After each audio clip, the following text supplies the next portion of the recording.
যি সময়ত অসমৰ মুখ্যমন্ত্ৰী ডক্টৰ হিমন্ত বিশ্ব শৰ্মাই ৰাজ্য পৰিচালনাৰ বাবে লৈছে শ কোটি টকাৰ ঋণ, সেই সময়ত একাংশ বন বিষয়াই অসাধু ব্যৱসায়ৰ লগত মিতিৰালি কৰি লুটি লৈছে কোটি কোটি টকা। দক্ষিণ কামৰূপৰ ছয়গাঁৱত ব্ৰহ্মপুত্ৰত অবৈধ বালি খননত নামি পৰিছে একাংশ দুষ্ট চক্ৰ।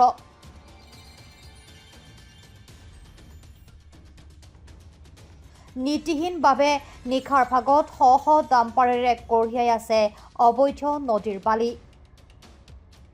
দক্ষিণ কামৰূপৰ ছয়গাঁৱৰ দক্ষিণে ব্ৰহ্মপুত্ৰত চলি আছে অবৈধ বালি খনন। নিতৌ নিশাৰ ভাগত শ ডাম্পাৰে কঢ়িয়াই আছে বালি।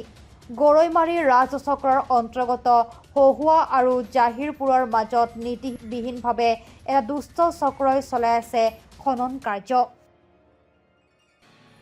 জানিব পৰা মতে ছয়গাঁৱৰ মা চন্দ্ৰিকা এণ্টাৰপ্ৰাইজৰ নামত কেইগৰাকীমান ব্যৱসায়ীয়ে এনেদৰে ছয়গাঁৱৰ হহুৱা জাহিৰপুৰত ব্ৰহ্মপুত্ৰৰ বুকুত চলাই আছে খনন কাৰ্য। কিন্তু বালি খননৰ বস্তুটো আমি চোৱা হিচাপত ইয়াত লোকেশ্যন নপৰে। ইয়াত লোকেশ্যন পৰে জাহিৰপুৰ পৰিলে মোটামুটি সম্বেদীয় বজাৰ তাত পৰে, কিন্তু ইয়াত যে পৰি আছে ইয়াত বাহিৰা মানুহ জড়িত হৈ আছে। আৰু লোকেশ্যন মতে আমি যোনটো মানে চাইছোঁ অৰ্ডাৰ মতে 1 কিলোমিটাৰ দূৰত কাটিব লাগে, কিন্তু 1 কিলোমিটাৰ দূৰতো কাটা নাই। মিনিমাম মথাউৰিৰ পৰা 50 মিটাৰ দূৰত কাটি আছে।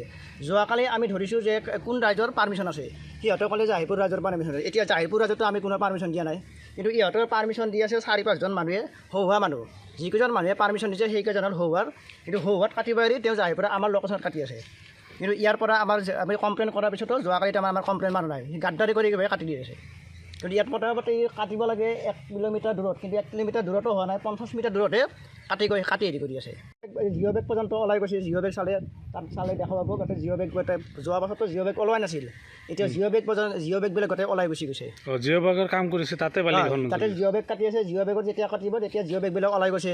এতিয়াতো ধৰ অহা বছৰলৈকে মথাউৰিটোও ভাঙিব। ৰাইজৰ কিবা অসুবিধা হৈছে? ৰাইজৰ অসুবিধা, ৰাইজৰ আমি বাৰ কমপ্লেইন মাৰিছোঁ, কিন্তু কমপ্লেইন মৰাৰ পিছতো কোনো একো একশ্যন লোৱা নাই। ইয়াতে 4-5জন মানুহে দিছে, কিন্তু সেইকেইজন মানুহ আমাৰ ইয়াৰ লোকেল মানুহ নহয়। লোকেল মানুহ হয় যে হহুৱা পথাৰৰ হয়, কিন্তু হহুৱাৰ মানুহকেইজনে আহি ইয়াত কাটি হহুৱাত পাৰ্মিশ্যন দিছে, কথা নাই। যদি সিহঁতে তাতে কাটিব কথা নাই, কিন্তু সিহঁতে আমাৰ ইয়াত কাটিব নোৱাৰে। এইখিনি আমাৰ লোকেশ্যনত পৰে। এই বালি মাফিয়াখিনিৰ কিবা জানে নেকি? এতিয়া কেইজনমান আছে, ৰামপুৰৰ আছে আৰু বকৰো বুলি শুনিছোঁ, কিন্তু নামকেইটা ভালকৈ মই জানিব পৰা নাই। ইয়াৰ ৰামপুৰৰ কেইজনমান ল'ৰা জড়িত হৈ আছে। এইটো কি বন্ধ হ'ব বিচাৰিছে? এইটোতো বন্ধ নকৰিলেতো অহা বছৰলৈ আমাৰ বহুত ভয়ংকৰ পৰিস্থিতি হৈ আছে। আমাৰ হাতত পৰা তথ্য মতে মা চন্দ্ৰিকা এণ্টাৰপ্ৰাইজৰ নামত পশ্চিম জাহিৰপুৰত বালি খননৰ বাবে ভূতত্ব বিভাগৰ এখন অনুমতি পত্ৰ উলিয়াই লৈ হাতে লিখা চালানেৰে বালি সৰবৰাহ কৰি আছে।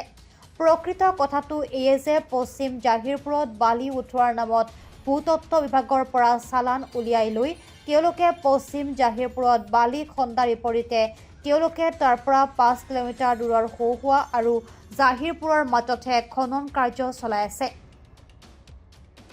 অৰ্থাৎ ভূতত্ব বিভাগে অনুমতি দিয়া ঠাইৰ সলনি তেওঁলোকে নিয়ম উলংঘা কৰি আন ঠাইত বালি কাটি বিক্ৰী কৰি আছে।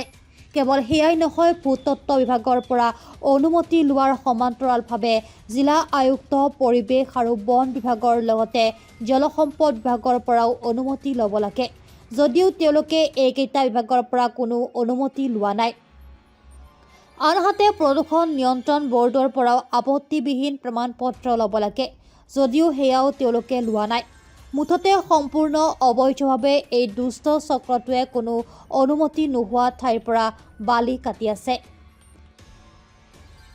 আনহাতে এই লৈ স্থানীয় ৰাইজে গৰৈমাৰীৰ ৰাজচক্ৰ বিষয়াৰ ওচৰত অভিযোগ দিছিল, যদিও চক্ৰ বিষয়াই ৰাইজক দেখুৱাই 2 দিনৰ কাৰণে বালি কটা বন্ধ কৰি দিছিল, যদিও এতিয়া পূৰ্ণগতিত বালি খনন কাৰ্য চলি আছে।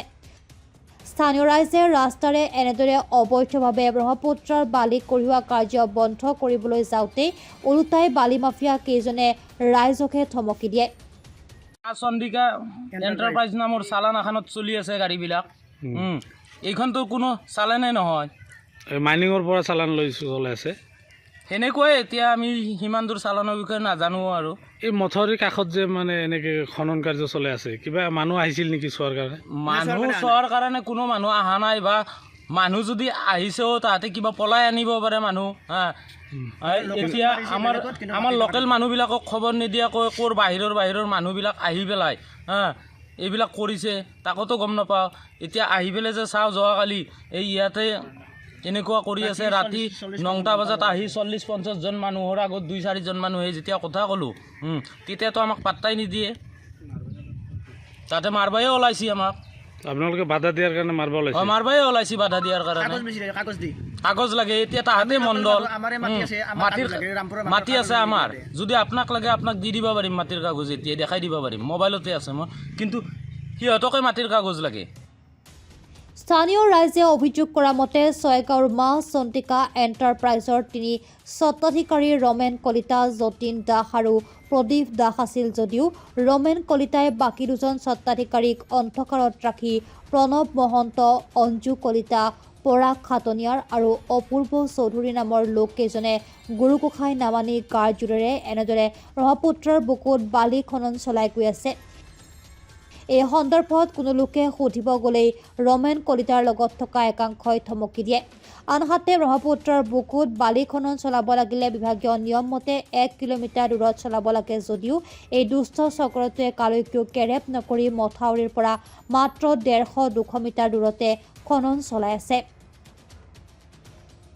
এই লৈ মথাউৰিৰ দাঁতিকাষৰীয়া ৰাইজসকলো শংকিত হৈ পৰিছে কাৰণ বাৰিষা আহিলে উক্ত অঞ্চলত খহনীয়া হোৱাটো খাটাং। ইমানৰ পিছতো তথা ৰাইজে চক্ৰ বিষয়াক অভিযোগ দিয়াৰ পিছতো কিয় চক্ৰ বিষয়াগৰাকীয়ে মৌনব্ৰত ধাৰণ কৰি আছে তাক লৈ প্ৰশ্ন উত্থাপন হৈছে।